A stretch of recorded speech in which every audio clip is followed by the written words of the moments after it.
Welcome to Leading with Empathy and Allyship, where we have deep, real conversations to build empathy for one another and to take action to be more inclusive and to lead the change in our workplaces and communities. I'm Melinda Epler, founder and CEO of Change Catalyst and author of How to Be an Ally. I'm a diversity, equity, and inclusion speaker, advocate, and advisor. You can learn more about my work and sign up to join us for a live recording at ally.cc. All right, let's dive in. Well, hello, everyone. Today we are talking with Laura Liswood, Secretary General of Council of Women World Leaders. For those who don't know, the council is composed of powerful women presidents, prime ministers, and heads of government. She's also the former senior advisor at Goldman Sachs and Company and the author of the new book, The Elephant and the Mouse, Moving Beyond the Illusion of Inclusion to Create a Truly Diverse and Equitable Workplace. Welcome, Laura. Thank you very much, Melinda. It's delightful to be here. Awesome.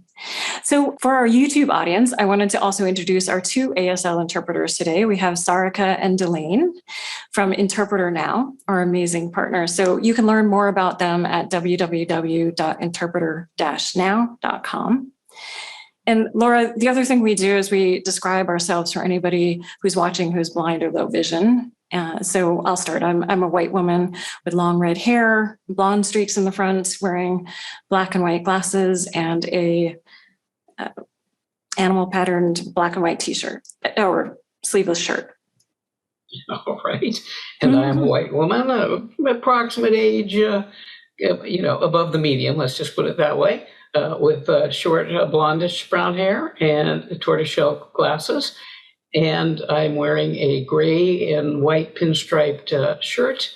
And behind me, there's some music because I am trying to relearn playing the oboe.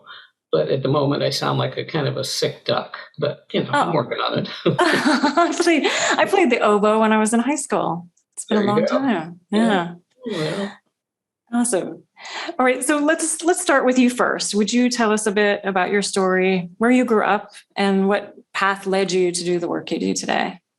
Well, I grew up in California. My father was a California highway patrolman, so I actually lived all over the state.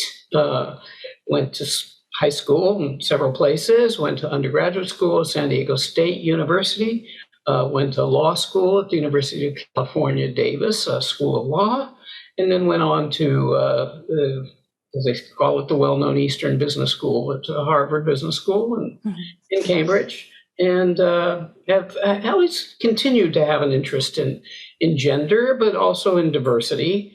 I did have a magazine living in Seattle called Seattle Woman. I did some legal work around discrimination issues. And partly the journey that got me to talking to you today, Melinda, is I went around the world and met all of the living women presidents and prime ministers in the world. And with the question of what would it take to have a woman president in the United States. Unfortunately, an answer we still don't have. But in the process of meeting these heads of state and government, they had so much in common that I finally asked them if they wanted to meet, and they did. And so we had a summit and created a council of these women leaders, and I am the Secretary General of it. It's been around now for over 20 years, and so any woman who is freely elected head of state or head of government in their country is invited to join the council. And so we now have 86 members who are members of the council, and it's the only organization of its kind. And it's really interesting because some of the things that these women presidents and prime ministers talk about, I hear every day from women. But then I also got really interested in expanding the notion of diversity, because if you start talking about what happens in the dynamics for women are often the same dynamics that happen with other non-dominant groups. So the dynamics between dominant groups and non-dominant groups, and that expands your vision of what about diversity and inclusion and equity. And so that's the path that I've been on. And I was the managing director for global leadership and diversity for Goldman Sachs, and then became a senior advisor. And I get into why I switched in a little while, if we want. And so I've continued to write about this, speak about this, learn about this, and the ever-evolving understanding of all of these dynamics. So you've been working on diversity, equity, and inclusion in different ways, kind of from the top, kind of looking at how women can be the most senior level person in the country, and then also working across the organizations as well. So, yeah.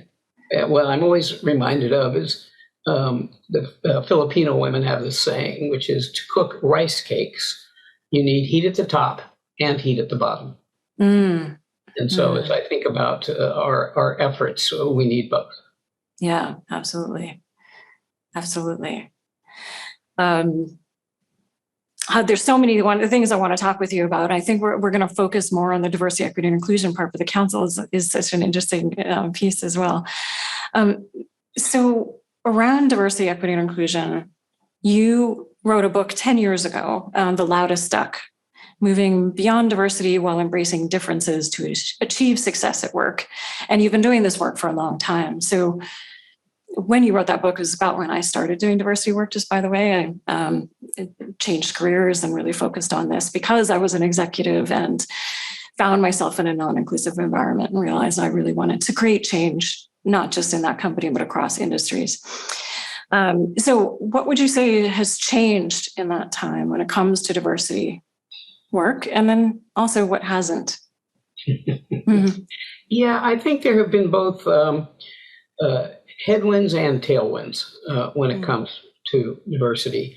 The tailwinds, the things that I think are speeding it up, are the growing recognition of issues around justice, around equity across many groups. And we've seen a lot of that play out of late. I think there is this recognition that organizations almost having sort of no choice in the matter are becoming more and more diverse because the population is becoming more and more diverse, and the need to ensure that everyone does feel included. I won't say that's the case for every organization, but I think many of them feel that there is a real equity and efficacy need for diversity. What I have seen is a continual and ongoing growth of programs that organizations embrace, be it mentorship or employee resource groups or supplier diversity efforts. You get a lot of discussion of leadership commitment. A lot of annual reports have statements about them. You get diversity councils and diversity awareness weeks and, diversity luncheons and all of that kind of stuff. So I see a lot of growth of these kinds of programmatic elements. I also see a growing, and this is, I think, important, a growing understanding of the data and a growing knowledge of data, of what, because you don't, if you don't have the data, then a lot of what you have is just anecdote about what's happening within an organization. On the, the headwind side of things, which is kind of what's still slowing things down, is, of course, the fact that we unconsciously all bring ourselves to the workplace. When we bring all of our unconscious beliefs and perspectives and assumptions and preferences and associations and roles and archetypes and biases. And I intentionally put all of those things in there because it's not just biases we bring. We bring all of this still to the workplace. I think that a lot of organizations still have an underlying belief that they themselves are meritocratic. And I talk about this in The Elephant and the Mouse, and I call that the myth of meritocracy. And taking a page out of Cheryl Kaiser's work at the University of Washington, where she coined the phrase, the illusion of inclusion, is that people think, well, we're doing all these programs, aren't we? So we must therefore be a fair organization. Not really understanding that effort does not necessarily equal outcome. And intent doesn't always equal impact. And so I think we're still quite a ways to go, particularly when we look at the numbers. I mean, you talked about women in senior level leadership. We've got the World Economic Forum still saying it's going to take, over 100 plus years. Yeah. Yeah, to get to gender equality. So, it's still pretty slow. Well, since you mentioned it, let's talk about meritocracy for a bit for anybody who doesn't know, and the meritocracy myth. I will say we work in the tech industry often, and it's that meritocracy myth is particularly damaging. It impacts hiring, promotions, how we relate to each other, and so on. And so can you just unpack that? What is the meritocracy myth, and how do we recognize it in ourselves? First and foremost, I will have to tell you, Melinda, I have never met anyone who said, I got to the top of this organization because I was subtly advantaged. Right. Who says that? Right. No one. Right. What do they say? I got to the top because it's a fair organization and only the best get to the top. And look, we're measuring our sales or whatever. And so that's the proof, right? And I worked hard. Right. And I worked hard, right? I worked hard. And if you worked hard, Melinda, you too could get as far as I got, right? So that's part of the myth. The understanding that there are subtle gatekeepers along the way that slow some people down, And what you can see now is that many organizations don't have so much of an intake problem, but they do have an upgrade problem, right? People come in, often you'll see analysts or associates or whatever, 50% women, 50% men, a healthy representation of other historically underrepresented groups, and then they disappear. Where do they go? So then you end up with a C-suite that's 93-7, and you start at 50-50. And sometimes people will say to me, well, look, for women, they've got they choose, to step away because they want to have children or, whatever, family responsibilities. So they voluntarily step away. So that explains the pipeline problem. And I'll say, well, I'm a lawyer. So for the moment, I don't agree, but for the moment, I will stipulate what you said is true. But then you have to ask yourself, well, what happened to that Black man who came into the organization? What happened to that Asian man who came in, the Hispanic Latinx man who came in? Where did he go? He didn't make it to the top either. Okay? So that tells you have some, subtle things going on, these gatekeepers, and part of the myth includes what I call possibility and frequency, Melinda. So someone's, so a person from a historically underrepresented group says, well, this has happened to me. I didn't get that assignment or something, or whatever. And the dominant group member says, well, that's happened to me too. Okay. It's the issue of possibility and frequency. What is that? The example I give is, so I'm a white female. I get randomly searched at the airport, right? When I travel, you get randomly searched at the airport, right, Melinda? Right. Okay. Your name is Mohammed. How often do you get randomly searched at the airport? Ask any Mohammed. He'll tell you 99.9. So if I say to Mohammed, oh, come on, Mohammed, that's happened to me, as if we've had the exact same set of experiences, we have not. Right. Possibility for me, frequency for him. So part of the myth is that it happened to me. Well, that's happened to me, that myth. Part of it is the one you just said. You work hard, you get it. Part of it is, well, everyone gets feedback on their work, to improve. Turns out that's not even close to being true. Some people get really good actionable feedback, and some people get feedback that's either not actionable at all or is more focused on, communication style or something like that, rather than work performance. So you can go on and on. And so one of the things that I'm advocating for organizations to do is do a lot more testing of how differing groups perceive the organization. Do they perceive it as a meritocracy? If yes, okay.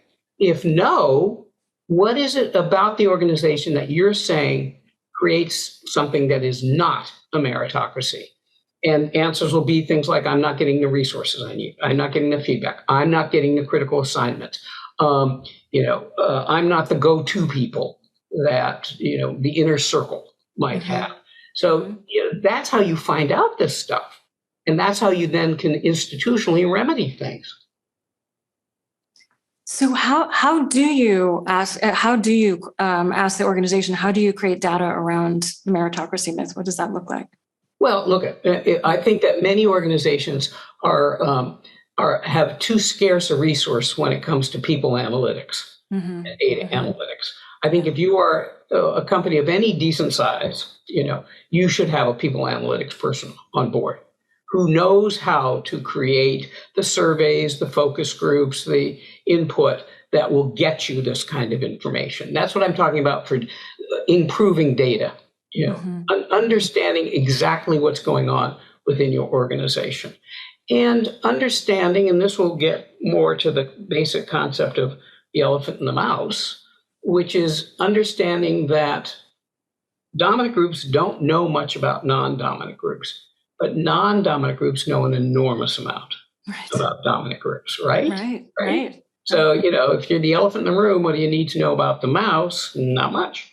But if you're the mouse in the room, what do you need to know about the elephant? Everything. So one of my, thesis is that if you are a member of the dominant group, you better get to know your non-dominant group members better. Understanding what their lived experiences are within the workplace, not just thinking, well, the world works for you the way the world works for me. It does not. Yeah. And going deeper into that elephant and the mouse metaphor, which you obviously carry throughout the whole book, there are so many things there. Feel free to jump in here. One thing I was thinking about, or I was reading in your book, was code switching and how, the mouse, because they know so much about that dominant population and have to navigate within a room full of elephants, right? That code switching starts to happen, and we have to figure out ways to deflect microaggressions, also where behavior is normalized, elephant behavior is normalized. Yeah. Yes, and often because it is dominant group behavior, we think that is the norm and the right way to do it. It's not that it's the wrong way, but it's not the full way. It's not the only way. Yeah. Not only it's not the only way, but it's not the best leaders, the best people in organizations have both skill sets that dominant groups do have. I state my opinion, I go where I want, I'm not unsure about anything, right? But also have the skill sets of the mouse. I can multitask. I have a high emotional intelligence. I am certainly aware of others. I can listen well. All things that the best have the tools in their toolbox, kind of thing. So that's that. But when you're talking about the mouse or the non-dominant group members, code switching is certainly one of those adaptive mechanisms that people do. And I'm not sure everyone in your audience knows what code switching is. And that's always interesting too, because when I do sessions with diverse groups, I'll say, so who knows what code switching is? And then I'll wait for the hands to rise. And of course, certain groups know exactly what it is, and certain groups have never even heard of it. Code switching is basically I adapt my language style to fit into the dominant group style when I'm amongst the dominant group. When I'm amongst my own, if you will, I switch back to how I sort of normally speak about things. Yeah. Now, we all do code switching in a certain way, in the sense that you probably don't speak to your grandmother the way you speak to your friends, right? But code switching is far more dramatic than that, and far more exhausting, incidentally. And women will often, and that code switching you often find with historically underrepresented groups like Black, Hispanic, Latinx groups, Asian groups, you see that. Women often do a form of code switching called disarming mechanisms. That's ritual modesty, ritual mitigation, ritual smiling, ritual apology, ritual humility, ritual question. An example of this latter, and I always joke with men about this, the man's driving with his opposite sex partner, and she says to him, do you want to stop for a cup of coffee? And he's a direct speaker, so he's heard, do I want to stop for a cup of coffee? No. Now, the second time that happens to him, he is bilingual because he has figured out, and Linda, you can tell the group, if I say, do you want to stop for a cup of coffee? What am I saying? I want to stop for coffee. I want to stop for coffee now. Yeah. Right. That's a ritual question. A ritual, it's a disarming mechanism. Kind of funny as we're talking about now, but if she goes into her manager's office using this disarming mechanism, she says to him, it's a man, do you think I should get a promotion? He looks at her and says, well, if you don't think you should get a promotion, why do you think I should think you should get a promotion? No. And of course, what has she said? Do you think I should get a promotion? What has she said? She's questioned it. Yeah. No, what she's actually saying is, I want a promotion and I want it now. Right. But he's perceiving it as a question and lack of confidence. She doesn't have any lack of confidence whatsoever, but she does know she has to use a disarming mechanism. Because if she went into his office and said to him, contrary to archetype of how we expect women to behave, if she said to him, I'm the best you have, I am the leading person on your team, I have done all the projects beyond what you expected, and so I want my promotion and I want it now. What would she get? She would get blowback, right? She would get the manager going, whoa, aren't you just a little aggressive? Right? So she knows to use a disarming mechanism. Now, he interprets that as lack of confidence. And that's why sometimes you hear people say women lack confidence. I go, no, they're just using these mechanisms that they need to use, knowing that they'll get social negative consequences if they don't. So you hear them in a meeting. I'm not the expert on this, but I kind of have an idea. Now, she is the expert on this, and she has some definitive ideas. Right? But again, if she goes in, I have had 25 years of experience. I am the complete expert. I'm the top in my field, and we need to do X, Y, and Z. She'll get blowback. Right? So that's why she does that. Fascinating. You also mentioned in the book that we bring our grandmas to work with us, which is, I think, along the same lines. You write about the impact of differing grandmas. Can you share what you mean by that? Yeah. Grandma is not your grandmother. Grandma is society. It's how we learn things. And, we learn things from our parents and from our peers and from our teachers and from our religion and from our myths and fairy tales and from our social media and from our television and our movies. All the ways that we learn about people, I call that grandma. An example of that might be, this is a kind of a funny one in a way. This example is kind of funny. It's the ham joke, and maybe you know it. So a little girl watches her mother cut off the end of the ham. She says to her mother, why do you cut off the end of the ham? Her mother says, I don't know. Ask Grandma. Grandma, why do you cut off the end of the ham? Grandma says, I don't know. Ask Great Grandma.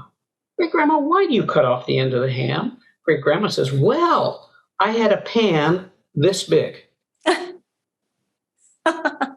So isn't that exactly how we learn from our parents? What they got taught, what they got taught, what they got taught. Little remembering the original reason for something. Okay? So we learn from our parents. We learn from, our peers. American Council on Education did a huge study. It asked 11-year-old girls, what would happen if tomorrow you came back as a boy? And 11-year-old girls were like, yeah, okay, fine. I'll ride a bike, I'll climb a tree, I'll get dirty. Then they asked the 11-year-old boys, what would happen if tomorrow you came back as a girl? Suicidal. I'd throw myself off a bridge. I can't imagine anything worse at 11 than coming back as a girl. Now, where did they get that? They certainly, what happened between 0 and 11 for that mentality to come about? And our myths and our fairy tales, and our everyday movies that we watch, our social media, all this stuff comes into play. And that's for our religion, and that's all I call that grandma. Mm-hmm. So what do we do to recognize the elephant and the mouse, to recognize that we bring our grandmas to work with us, our collective grandmas to work with us? What do we do with that to be better, to move diversity, equity, and inclusion forward? Well, I think it's firstly and fundamentally an awareness that, I live differently than you live, and then probing that. I do like employee resource groups, and there's pluses and minuses to them. But one of the reasons I like them is that it allows for a collective sort of explanation of the dynamics that are going on within a group, right? That allows for the dominant group members to hear from non-dominant group members in this collective voice. Because that's what I like if ERG is being used for that kind of thing. Mm-hmm. So it's a matter of creating awareness, understanding dynamics, and then behaviors. So, for example, we know that research tells us that women are interrupted 3 times more than men are. Okay, but if you're in a meeting and Melinda, you're speaking and you get interrupted, where did your ideas go? Right. Gone. Yeah. Gone. Yeah. So now I say, well, wait a minute. There's the institution's responsibility, i.e. the manager, to observe this dynamic and say, hold on, John, let Melinda finish. Because otherwise you just see how the imbalance just occurred. Mm-hmm. Or we know, for example, and it's not that men do this intentionally in an evil way, it's just a dynamic, right? That sometimes, a woman, Melinda, you say something, nobody says anything, none of the men say anything, then a man says it, and all the men go, whew, great idea, John. Mm-hmm. Right? Mm-hmm. You've had this happen, no? Yeah. Yes. yes, of course you have. Yes, I have. Right. Yes. And all the women are going, wait a minute, didn't Melinda just say that? Didn't she just say that? Mm-hmm. So it's important for the manager to observe that dynamic and go, John, sounds like you're agreeing with Melinda. Mm-hmm. Now, I will say that at this point, I call this the Wizard of Oz theory approach, which is, Dorothy had her helpmates. She had the Tin Man and the Lion and the Scarecrow helping her, and, Glinda the Good Witch. Yeah, right, helping her along the way. Mm-hmm. So sometimes I'll say, look, we all have an obligation when you see that kind of thing happening. When you see, for example, let's say, Melinda, you're in the meeting, but you haven't spoken. And yet I know you're the expert on this topic. Mm-hmm. I know you are. Mm-hmm. I have the responsibility, if you will, or I can, to be your Tin Man or Scarecrow or, or Lion and say, I know Melinda knows a lot about this topic. Let's hear from Melinda. Mm. Right? Yeah. I can be an active intervention. I can be a wing person. I can be a bystander, a helpful bystander to these things. Mm-hmm. Yeah. So there are ways that we can just change our behaviors to actually ensure inclusion. And you also talk about risks and rewards, and I think that is important. Risks are, you have kind of 2 different kinds of risks. One is the perceived risk, right? That somebody from the dominant group, the elephant, kind of has this fear that they're taking a risk by saying something like that, right? By doing something like that. Maybe I'll do it wrong. That's a risk. But there's also risk on the other end as well, risks of not doing, of not changing. Can you talk about these a little bit? I'm less worried. I would just prefer that the dominant group members just do something, with a positive intent, because everyone will understand it's a positive intent. I'm very much against anyone walking on eggshells, because that just gets you no place whatsoever. And these kinds of things that I'm suggesting are not dangerous and risky things to do. Right. Now, here's where you'll see risk play out. For example, so Herminia Ibarra out of London Business School has written that women are over-mentored and under-sponsored. Mm-hmm. Mm-hmm. Okay, and we know companies and organizations have lots of mentoring programs. Melinda, let me give you some advice. kind of thing. Right. What doesn't Fix the happen? person. Well, fix the person, or this is what happened to me, so I can help you along. Fine, Mm-hmm. I can coach you. I can whatever, and it's better than a sharp stick in the eye. It's better than nothing. But where does the real rubber hit the road? Sponsoring, Mm-hmm. right? And what's sponsoring? Sponsoring is I'm putting my reputation at risk because I'm co-signing the check for you, as it were. I'm saying, I think Melinda is the best person for this next promotion, and I personally am going to make sure she succeeds. Okay, Mm-hmm. That's risk if it's somebody who's not like you. Because if it's somebody who's like you, you go, Melinda, you remind me of me, Mm-hmm. So I'm going to help you along here. I'm going to support you. And if you make mistakes, I'm going to, provide the excuses for why that was okay. And that incidentally is known as leniency bias. Mm-hmm. Someone who's like me can make mistakes. Someone who's not like me, we tried Melinda and she made a mistake. She isn't going to work, Right. kind of thing. So that's risk. That's Mm-hmm. perceived risk. The other risks I talk about in the book are the risks of homogeneity. Catherine Phillips, just passed, from Columbia, had some research which she found that homogeneous groups don't come to better solutions. They just think they did. And heterogeneous groups come to better solutions. They just don't think they did. Mm. Okay, because homogeneity is easy, right? We all agree, quick, we're all 100% right. I trust everybody because they're all like me, and this kind of thing. Heterogeneous groups, conflict, tension, nobody's right? Mm-hmm. It's always compromise of some sort. I don't trust you anyway, Melinda, so I'm not going to listen to you, kind of thing. So it turns out that what I call in my book is Loudest Stuck, all these organizations striving for what I call Noah's Ark, Mm-hmm. which is, we can only just get 2 of each in the Ark, we'll have our diversity, right? Yeah. They're striving, they want this Noah's Ark. Well, then they get this Noah's Ark, and then they don't know how to deal with the heterogeneity. They get all these diverse people in, and yet some are getting subtly advantaged, and some are getting subtly disadvantaged, and some are getting heard, and some are getting not heard, and some are, having success and inclusion, and some aren't. Then I say stick with homogeneity because it's a heck of a lot easier. Right.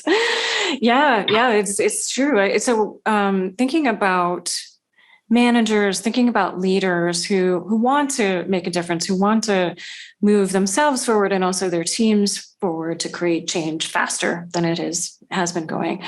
What would you recommend that they do? What are maybe the top 3 things that you would recommend that they do?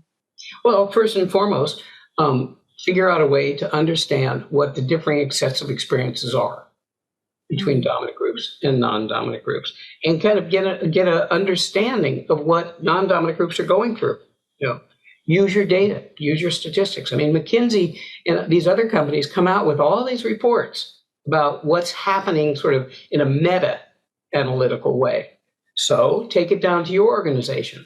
So, for example, McKinsey's has found that women and other historically underrepresented groups, promotions are about 2 years slower than dominant group members. Well, if I were that CEO, I'd say to my people, is that happening to us? Is that happening here? Shouldn't we be looking at that? Other metadata analysis in Fortune 500 companies, 200 of them, 76% of women's personnel evaluations had some comments about their communication styles. Too aggressive, sharp elbows, all of that, right? 2% of the men's evaluations had something about their communication styles. If I knew that statistic existed in a meta way, I'd want to say to my people, is that happening to us? And if it is, what do I need to do? What is the training that needs to happen to ensure that this is not happening? Are the traits that we prize in male leaders that we denigrate in female leaders? So is there's this tightrope bias? Is there this double bind? Is there the leniency bias I was talking about? Is there a prove it again bias? For women and other historically represented groups, you got to keep proving yourself, improving yourself. Yeah. Is that happening in my organization? And it is, what am I going to do? What am I going to charge the organization to do about these things? I liken it a lot, Melinda. This comes from Mark Kaplan and Mason Donovan in their consulting company. And they have an analogy around safety. Now, not psychological safety, although that isn't important, but literally safety, zero defect, making sure that airplanes don't fall out of the sky, making sure that, chemical plants don't blow up. What do? They have senior management commitment, but it's accountable all the way down the organization. It's measured daily. Okay? People are trained on an ongoing basis. Everyone, the ramp service person, can shut down an airplane if they think there's a safety problem. Right? So everyone has that responsibility to deal with that. It's transparent. Everyone is accountable for it. So if you start thinking about what happens in that sort of zero defect safety process, it has a real lot of application to diversity and inclusion. Yeah. And you could take it into psychological safety, right? Yeah. Yes, absolutely. Good point. Absolutely. You can. Yes. Mm-hmm. Because that is important, right?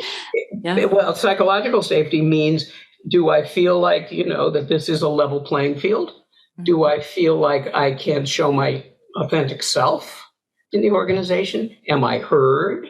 Mm-hmm. Do I trust, the leadership in this organization, or are they just saying stuff but not really following through with it? So psychological safety is crucial. So we talked about risks. What are the rewards? And I love this, what you said in the book, the reward of allyship is contained in the act of doing, which I think is really important. Can you talk about rewards a bit? Yes. Clearly one of the first and foremost rewards of diversity is differing perspectives, mm-hmm. right? Mm-hmm. What you're really looking for is cognitive diversity, the differing experiences that people have. It's a way of, avoiding traps, avoiding huge mistakes. I always wonder when, you see some criticism of a company because they put out a T-shirt with an offensive image on it or something like that. And you think to yourself, my God, did they not show this to people? Did they not, ask how people would react to this? So someone in the organization could say, that really is a negative image mm-hmm. in my culture. Mm-hmm. I just, and you wonder, did nobody get asked? And one of the interesting things is, and we know this, it takes companies, how many years does it take companies, Melinda, to build up a reputation?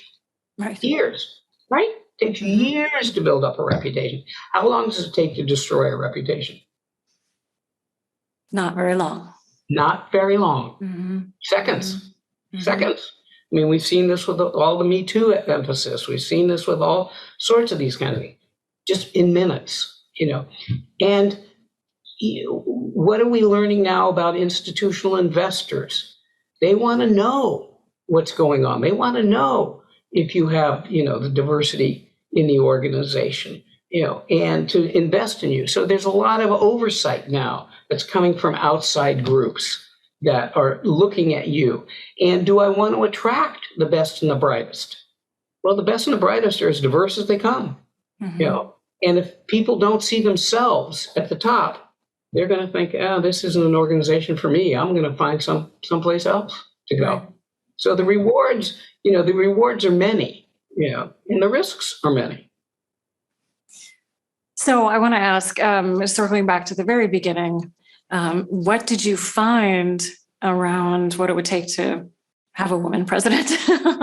Well, generally speaking, we get our presidents, and there's a little bit of exception to this, but we generally get our presidents from the governors, from the chairman of the Joint Chiefs, from the vice presidents. That's where we generally, now we've seen senators and business people, et cetera, become, but generally when you look at the overall, grouping of presidents. That's where we get them from. There are very few women governors. Okay? We've only had one woman vice president to date, right. And no female chairman of the Joint Chiefs, because the combat exclusion rule, until recently, has kept women from becoming chairman of the Joint Chiefs. So when we look at, what's the field and pipeline for women, plus we have an unwieldy system called a first past the post system, which means that you have to get 50 plus one, and the electoral college is even complicated even further. Right. So when you look at other countries, they don't have to do that. They have prime ministerships, and so it's from a civics lesson perspective, it's easier.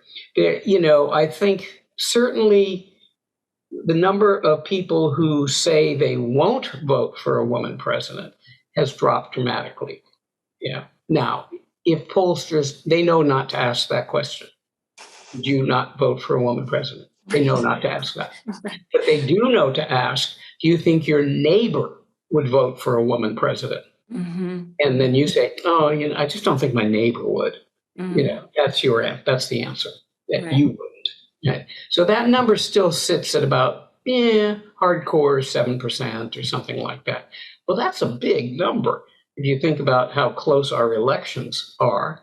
And we still need, I think, more and more role models of women who are taking leadership positions. So we're not there yet. I'm not quite sure when we will get there, but at least we see some progress, going on. So get closer and closer, I guess. Yeah. Closer and closer. But, again, the World Economic Forum is saying, hey, it's still a little bit slow. So we got to figure out what I call a way to hurry history. Well, is there anything else that you want people to know about your new book? Well, I think what we're trying to do, what I'm trying to do through the new book, is to continue to chip away at some of the things that are really hardcore resistance to acceptance.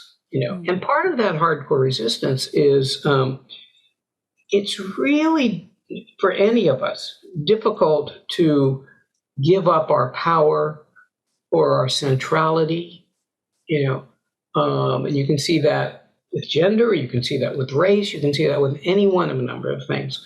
And that slows things down because, people don't want to necessarily shift. But when they do see the benefit of it, when they do, actually experience it, then people are actually pretty quick to change. And change actually goes from the unthinkable to the impossible to the inevitable. Love that. Yeah. Where can people learn more about you and your work? Well, thank you for asking. I have a website, www.lauraliswood.com.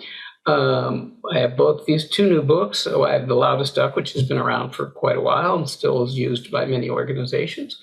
And then The Elephant and the Mouse, just having come out 2 weeks ago by Wiley. So, people have enjoyed this conversation and gotten something out of it. There's even more tools and observations in both of those books. So thanks for asking for that. Yeah, absolutely. Thank you, Laura. Thank you for this conversation and also for all of the work that you have done over several decades of really creating change in the world. Well, thank you, Melinda, for your work, and keep progressing. We need it. Agreed. Agreed. Thank you, everyone. Make sure that you take action as a result of this conversation, and we'll see you next week. To learn more about this episode's topic, visit ally.cc. Allyship is a journey. It's a journey of self-exploration, learning, unlearning, healing, and taking consistent action. And the more we take action, the more we grow as leaders and transform our communities. So what action will you take today? Please share your actions and learning with us by emailing podcast@changecatalyst.co or on social media, because we'd love to hear from you. And thank you for listening. Please subscribe to the podcast and the YouTube channel and share this. Let's keep building allies around the world. Leading with Empathy and Allyship is an original show by Change Catalyst, where we build inclusive innovation through training, consulting, and events. appreciate you listening to our show and taking action as an ally. See you next week.